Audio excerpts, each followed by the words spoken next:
വേനൽ കടുക്കുന്നതോടെ രൂക്ഷമായ കുടിവെള്ളക്ഷാമത്തിലാണ് പത്തനംതിട്ട ജില്ലയിലെ കോട്ടാങ്ങൽ പ്രദേശം. ജല അതോറിറ്റിയുടെ അനാസ്ഥ മൂലം പൈപ്പുകളിൽ വെള്ളം നിലച്ചതോടെ ജനങ്ങൾ പ്രതിസന്ധിയിലാണ്. കോട്ടാങ്ങലിൽ നിന്നും ഗോകുൽ രമേശ് തയ്യാറാക്കിയ റിപ്പോർട്ടിലേക്ക്. പത്തനംതിട്ട ജില്ലയിലെ കോട്ടാങ്ങൽ ഗ്രാമപഞ്ചായത്തിലാണ് നിലവിലുള്ളത്. വേനൽ കനക്ക് മുൻപേ തന്നെ കോട്ടാങ്ങൽ പഞ്ചായത്തിൽ അതിരൂക്ഷമായിട്ടുള്ള കുടിവെള്ളക്ഷാമമാണ് ഇപ്പോൾ അനുഭവപ്പെട്ടുകൊണ്ടിരിക്കുന്നത്. പ്രധാനമായിട്ടും ജൽജീവൻ്റെയും അതോടൊപ്പം തന്നെ വാട്ടർ അതോറിറ്റിക്കാരുടെയും ഒക്കെ അനാസ്ഥയാണ് ഈ കുടിവെള്ള പ്രശ്നത്തിന് കാരണമെന്നുള്ളതാണ് ഇവിടുത്തെ ജനപ്രതിനിധികളും നാട്ടുകാരും അടക്കം ചൂണ്ടിക്കാണിക്കുന്നത്. നമ്മളെന്തായാലും ഈ കോട്ടാങ്ങൽ പഞ്ചായത്തിലെ ഒരു വീട്ടിലാണ് നിൽക്കുന്നത്. ഇവിടെ ജൽജീവൻ മിഷൻ്റെ പൈപ്പ് കണക്ഷനൊക്കെ നേരത്തെ തന്നെ സ്ഥാപിച്ചിട്ടുണ്ട്. നമുക്ക് കാണാൻ സാധിക്കും. പൈപ്പ് തുറന്നു കഴിഞ്ഞാൽ ഒരു തരി പോലും വെള്ളം ലഭിക്കുന്നില്ല. എല്ലാ വീടുകളിലും ഇതേ അവസ്ഥ തന്നെയാണുള്ളത്. എല്ലായിടത്തും പൈപ്പ് കണക്ഷനൊക്കെ കിട്ടിയിട്ട് മാസങ്ങളായിട്ടുണ്ട്. പക്ഷേ ഇതുവരെയും വെള്ളം എത്തി തുടങ്ങിയിട്ടില്ല എന്നുള്ളതാണ്, അല്ലെങ്കിൽ വെള്ളം ആഴ്ചകളായിട്ട് ഈ പൈപ്പുകളിലൂടെ വന്നിട്ടില്ല എന്നുള്ളതാണ് ഇവിടുത്തെ നാട്ടുകാരടക്കം കുറ്റപ്പെടുത്തിക്കൊണ്ടിരിക്കുന്നത്. എന്തായാലും കൃത്യമായിട്ട് അധികൃതരുടെ ഒരു ഇടപെടൽ ഉണ്ടാവാത്തത് തന്നെയാണ് ഈ പ്രതിസന്ധിക്ക് കാരണം എന്നുള്ളതാണ് ഇവിടുത്തെ നാട്ടുകാരും ജനപ്രതിനിധികളും അടക്കം ചൂണ്ടിക്കാട്ടിക്കൊണ്ടിരിക്കുന്നത്. ഒപ്പം കുടിവെള്ളത്തിനടക്കം വലിയ ബുദ്ധിമുട്ട് ഇവിടുത്തെ വീട്ടുകാർ നേരിട്ടുകൊണ്ടിരിക്കുകയാണ്. പ്രത്യേകിച്ച് മലയോര മേഖല അല്ലെങ്കിൽ പൊക്ക പ്രദേശത്തുള്ള ആളുകളിലൊക്കെ തന്നെയാണ് ഈ കുടിവെള്ളവും ക്ഷാമം അതീവ രൂക്ഷമായിരിക്കും. എന്തായാലും നമ്മളോടൊപ്പം ഇവിടുത്തെ നാട്ടുകാരിൽ ചിലരും ജനപ്രതിനിധികളായിട്ടുള്ള ആളുകളുമൊക്കെ ചേരുകയാണ്. എന്തായാലും ആദ്യം ജനപ്രതിനിധികളോട് തന്നെ ചോദിക്കാം. ചേച്ചി, രൂക്ഷമായിട്ടുള്ള കുടിവെള്ള പ്രശ്നമാണ്.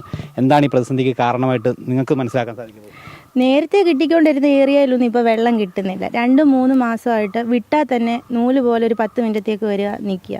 കംപ്ലയിൻറ്റ് കൊടുക്കാവുന്നിടത്തെല്ലാം കംപ്ലയിൻറ്റും കൊടുത്തു, വിളിച്ച് പറയാവുന്നിടത്തെല്ലാം പറഞ്ഞു. പക്ഷേ അവർ ഓരോ പ്രശ്നങ്ങൾ പറഞ്ഞ് ഒഴിയുക. അപ്പോൾ നാട്ടുകാരെല്ലാം വലിയ പ്രതിഷേധത്തിലേക്ക് ഇറങ്ങാൻ നിൽക്കുക. ഇത് ഇവിടുത്തെ ഈ ഒരു വാർഡിലെ മാത്രമല്ല, പഞ്ചായത്തിലെ പല വാർഡുകളിലും സമാനമായ സാഹചര്യമാണ്. ഇത് അവിടുത്തെ ജല അതോറിറ്റിയുടെയൊക്കെ അധികൃതരുടെ ഒരു അനാസ്ഥ തന്നെയാണോ? തീർച്ചയായിട്ടും ആന്നു. ജല അതോറിറ്റിയിലെ അധികൃതരുടെ എന്ന് പറഞ്ഞാൽ വാട്ടർ അതോറിറ്റിയുടെയും ജലജീവൻ പദ്ധതിയുടെയും 2 തലത്തിലെ ഉദ്യോഗസ്ഥർ നമ്മളോട് സഹകരണം ഇപ്പം തീരെ കുറയുന്നുണ്ട്. അവർ പിന്നെ ഈ 3-ാമത്തെ ദിവസം കണക്ഷൻ വെള്ളം തരാമെന്ന് പറഞ്ഞ് കണക്ഷൻ ഇട്ടെടുത്ത് പോലും ഇപ്പം 2 മാസമായിട്ടും കണക്ഷൻ വെള്ളം തന്നിട്ടില്ല. അതുപോലെ തന്നെ ഓരോ കാരണങ്ങളാണ്. ചിലയിടത്ത് പറയാൻ TA വെക്കണം, TA അവിടുന്ന് കൊല്ലത്തു നിന്ന് വിട്ടിട്ടുണ്ട്, അത് ചെക്കിങ്ങിന് വിട്ടിട്ടുണ്ട്, അല്ല കോൺട്രാക്ടർ ഗൾഫിലാണ്. ഇങ്ങനെയൊക്കെ ഓരോ കാരണം പറഞ്ഞ് നമ്മളെ നീട്ടി കൊണ്ടുപോയി. ഇതുവരെ ഇപ്പം ഞാൻ ഇവരോട് വിളിച്ച് ചിലപ്പോൾ മിക്കവാറും ഫോൺ എടുക്കത്തില്ല.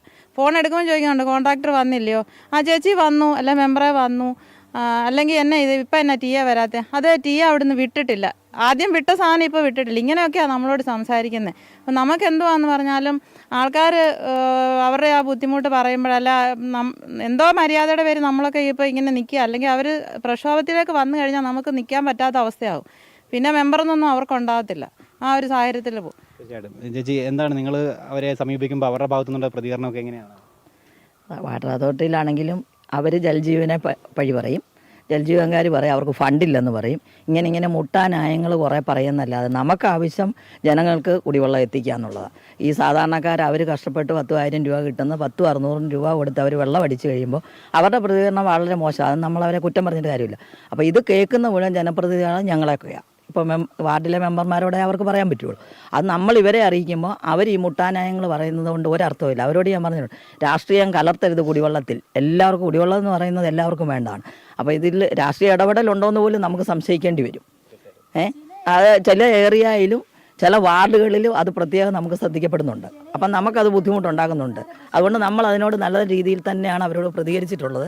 ഇനിയല്ലേ അവരൊരു സത്വര നടപടിയില്ല, ഇതൊരു ബഹുജന പ്രക്ഷോഭത്തിലേക്ക് തന്നെ ഇറങ്ങും. ഇപ്പം എൻ്റെ വാർഡിലൊക്കെയാണ് ആൾക്കാർ, ഞാൻ പറയാനിരിക്കും അവിടെ ആൾക്കാർ ഇറങ്ങാൻ. അപ്പം നമ്മളിതിലൊരു നടപടി എത്രയും പെട്ടെന്ന് ഉണ്ടാവും എന്നുള്ള ഒരു ധാരണ അവർക്ക് ഉണ്ടാക്കി കൊടുക്കുന്നതുകൊണ്ടാണ് അവർ അത് പ്രക്ഷോഭമായിട്ട് മാറാതിരിക്കുന്നത്. അല്ല മല്ലപ്പള്ളിക്കാണെങ്കിലും തിരുവല്ലായ്ക്കാണെങ്കിലും വാട്ടർ അതോറിറ്റി ഉപരോധിക്കാനും പ്രശ്നം ഉണ്ടാക്കാൻ അവർ ഇറങ്ങുവാണ്. എന്തായാലും ഈ ജനപ്രതിനിധികളുടെ ഭാഗത്തുനിന്നുള്ള പ്രതികരണങ്ങളാണ് നമ്മൾ കേട്ടത്. അതായത് ഇതിൻ്റെ സാങ്കേതികമായിട്ടുള്ള പ്രതിസന്ധിക്ക് കാരണങ്ങളാണ് അവർ ചൂണ്ടിക്കാട്ടി. ഇനി നാട്ടുകാരിൽ ചിലർ കൂടി ചേരുകയാണ്.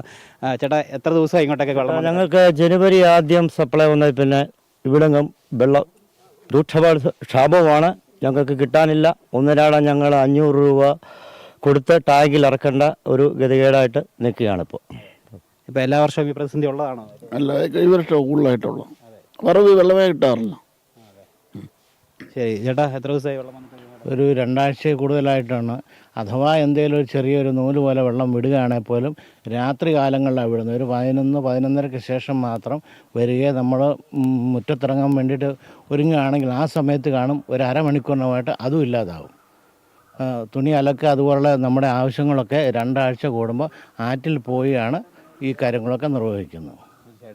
നാട്ടുകാരുടെ പ്രതികരണവും ജനപ്രതിനിധികളുടെ പ്രതികരണത്തിൽ നിന്നുമൊക്കെ ഇവിടുത്തെ പ്രതിസന്ധി എത്രമാത്രം രൂക്ഷമാണ് എന്നുള്ള കാര്യം വ്യക്തമാണ്. എന്തായാലും അധികൃതർ അടിയന്തരമായിട്ട് ഈ വിഷയത്തിൽ ഇടപെട്ടില്ലെങ്കിൽ അതൊരു വലിയ ബഹുജന പ്രക്ഷോഭത്തിലേക്ക് തന്നെ കാര്യങ്ങൾ എത്തിച്ചേരും എന്നുള്ളതാണ് ഇവർ ചൂണ്ടിക്കാട്ടുന്നത്. അത്രത്തോളം പ്രതിസന്ധികൾ ഇവിടുത്തെ ജനവിഭാഗം അനുഭവിച്ചുകൊണ്ടിരിക്കുകയാണ്. കുടിവെള്ളക്ഷാമം അതീവ രൂക്ഷമായി മാറിയിരിക്കുകയാണ്. എന്തായാലും ജല അതോറിറ്റിയും അതോടൊപ്പം തന്നെ ജൽജീവൻ മിഷൻ ഉദ്യോഗസ്ഥരടക്കം ഇതുമായി ബന്ധപ്പെട്ട സത്വര നടപടികൾ സ്വീകരിക്കണം എന്നുള്ളത് തന്നെയാണ് നാട്ടുകാരടക്കം ഉന്നയിക്കുന്ന പ്രധാനപ്പെട്ട ആവശ്യം. പത്തനംതിട്ട കോട്ടാങ്ങിൽ നിന്നും അജയൻ നായർക്കൊപ്പം ഗൂഗിൾ രമേശ്, ജനം.